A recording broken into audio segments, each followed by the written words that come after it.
Hi, Sebastian. We're doing July and August for wonderful reasons. What was your reason? My reason is that I became a dad for the first time. That was exactly 1 month ago on the day, and so the last month I've been more busy changing diapers than thinking about CDR. But now it's slowly time to try to get my brain to work again and do other things as well. And really, it's almost been more me than you in terms of trying to get a I know it's spot been to hard to talk talk. to you. Yeah, I'm a Why is baseball that? mom. I'm a baseball mom of a young man who plays the game well. And summer ball, it's called. There's a lot of travel ball where you go to the south, like places like Georgia, North Carolina, and Alabama. It's interesting. Florida. You Must learn be a fun lot to about travel the around, weather. actually, huh? A lot of It's places that you wouldn't very otherwise visit. Yeah, it's an interesting and a wonderful part of the world. I encourage everyone to visit. It's beautiful. So yeah, I learned a lot about baseball, a lot about the south of our country, and it's very very nice. And Alabama is a revelation. Birmingham, Alabama is. I suggest everyone visits. Very nice. But let's get into it. We have a couple months to cover. I think we'll obviously cut this discussion in half. But let's start with your July Giga Ten. Number one, we have a deal sweeter than chocolate. And oh, we're talking about Switzerland and Norway. So let's talk about that. Yeah, I mean, everyone's, or a lot of people are aware that under the UN, there's going to be interesting markets opening up for carbon removal, specifically under the so called Article 6. And that breaks down into 6.2, which is kind of agreements between countries directly, and 6.4, which is more of a big centralized market that is still in the works. But even for 6.2, there hasn't been any carbon removals traded between governments yet. And so now Switzerland and Norway essentially they struck a world first agreement to try to see what it's like to trade durable carbon removal both ways. So from Switzerland to a Norwegian buyer and from Norway to a Swiss buyer. And that is obviously really, really cool because it sets the stage and it gives us a lot of learnings that hopefully can then be replicated across many, many, many other countries. And what's nice is bilateral, right? So there's a lot of control and meaning you don't have to wait for a lot of other sovereignties to agree or disagree on something, right? That's a So good it's and a just bad direct. thing. The good thing is that under 6.2, countries can essentially agree whatever they want, which makes it quite nimble and fast. The bad thing is they can agree whatever they want, which means that countries could essentially agree to do very low quality, low integrity deals. And some probably will. This is a very high quality deal with really high quality carbon removals, right? But this shows that kind of it's really, you have to look under the surface when it comes to this and not just trust that, it's a UN thing, it must be good. No. But in this case, they did a good job. That's an interesting point. All right, awesome. So number two, did the EU miss the mark for CDR? Speaking of larger entities dealing with the subject. Yeah, I mean, probably the most important announcement when it comes to climate policy in the EU happened in June, long awaited, which was the announcement of the 2040 climate target. So the EU has a net zero target for 2050, has a 55% emission reduction target for 2030, and what was missing was that intermediate step. And they now finally released the long awaited 90% emission reduction target. But 90% is very ambitious. It's actually not gradual towards net zero, it's more ambitious than one would expect. But because of political pressures and the geopolitics of our day, they had to introduce so called flexibilities. And so it's not strictly emission reductions. So they allowed carbon removals to be used. They allowed international credits, which was very controversial, to be used. So they introduced a number of flexibilities, which are probably good for carbon removals, but were criticized quite heavily because people saw it as a watering down of the strict domestic emission reduction target. And the second thing that I should mention that is really important is everyone here was hoping for a carbon removal target, basically a separate carbon removal target, separate from emission reductions. That, as we know, that's the only thing that industry and NGOs and academics, everyone agrees on. It's the only topic I know because it prevents moral hazard and it leads to the right policy. But they didn't do it. And so this is a lost opportunity, but something that we will all be obviously advocating for and hopefully still get it in at a later stage. So basically, it's in there as a flexibility, which then creates room for critique, obviously, because people will Yeah, choose CDR rather than emissions reduction, and then that's exactly. the moral. If Yeah, we just said 5% interesting. removals, 85% reductions, fine. But this way, the critics can rightly say we're doing removals instead of reductions, right? And so that's the Interesting. issue here. Nice. That's very clear. Number 3, green. Strike out the next 2 words. Claims directive whiplash. Yeah, the Talk Green to me. Claims Directive was another long-awaited piece of legislation coming out of Europe that was going to regulate corporate net zero claims. And basically, you were only able to make such a claim, not just net zero, environmental claims about your company, if it was backed up with high-quality offsets. Now this was killed. It started from Germany, and then also the right-wing and the conservative parties in the parliament. And essentially, at the last mile, they were literally on the final stretch with the finish line in sight. They decided to pause it, and TBD if it will ever be resumed. But some people celebrated it because they said it was too onerous on businesses and so on. I think what's onerous on businesses is the lack of clarity that this results in. Because if you don't have legislation across Europe, what happens is that you get taken to court in every member state based on their national legislation, which we're already seeing happening. And that's even more confusing because as a multinational corporate, now you have to think what are the national legislations in 27 countries. So I think this is a lost opportunity. But yeah, we'll see where this ends up eventually. Yeah. All right. Number 4, European biochar is lit. Cute. So the Biochar Europe, formerly European Biochar Initiative, Biochar Europe released its annual market report. And they essentially gather data confidentially from all biochar producers in Europe and then aggregate them to a report, which is really, really valuable. And they shown that basically 150,000 tons of CO2 were removed in 2024 from biochar alone, which is way more than anything else we're seeing in the permanent removal space. But what I found most interesting in the report was they highlighted that if you are a biochar producer, you have 3 options of what you can produce biochar for. One is biochar for carbon removal. One is essentially charcoal for barbecuing. And one is coal or better coke replacement for metallurgy.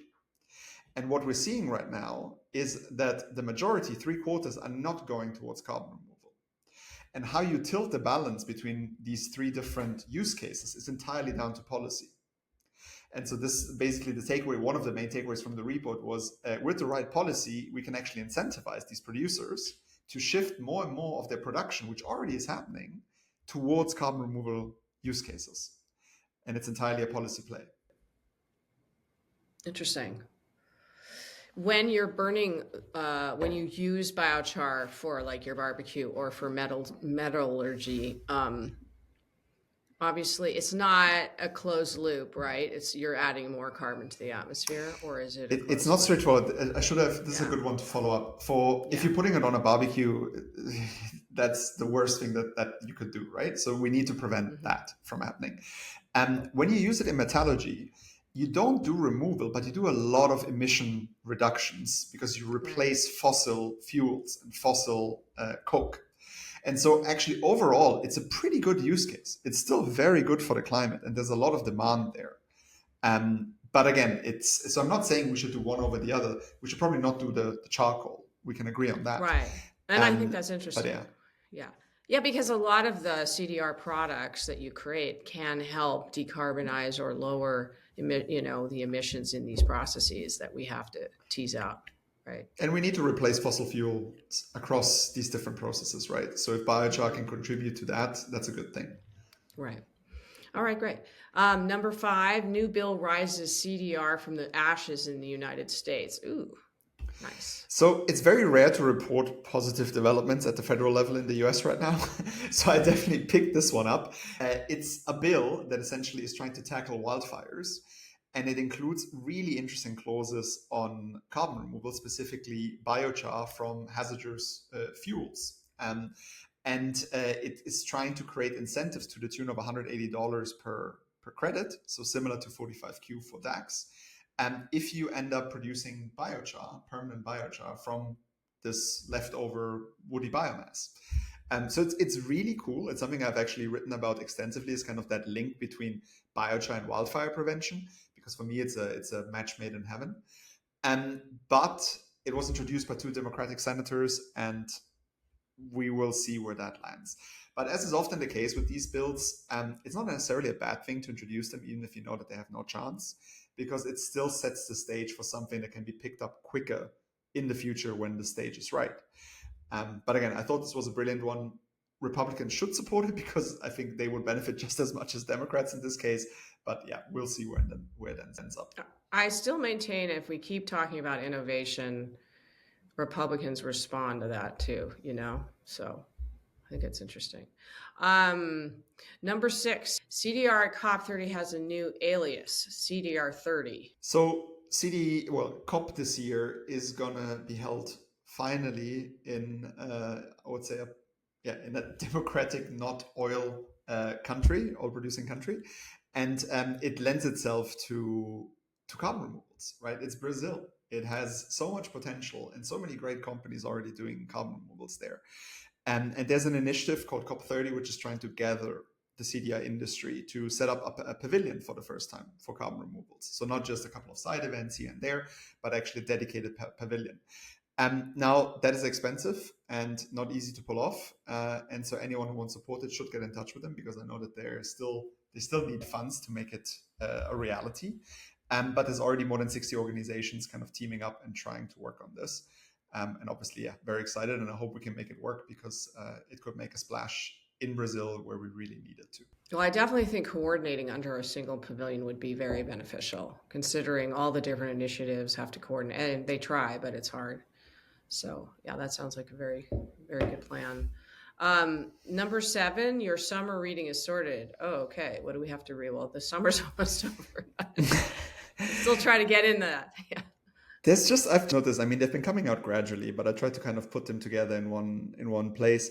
There's been really good reports published about the link between carbon removals and economic growth and job growth. There have been dedicated reports now in Germany, in France, at the EU level for the Nordics, which went in tandem with the launch of the Nordic CDR Association, which launched a month and a half ago. And so it's just been really interesting to see all these different sources focused on economic growth opportunities.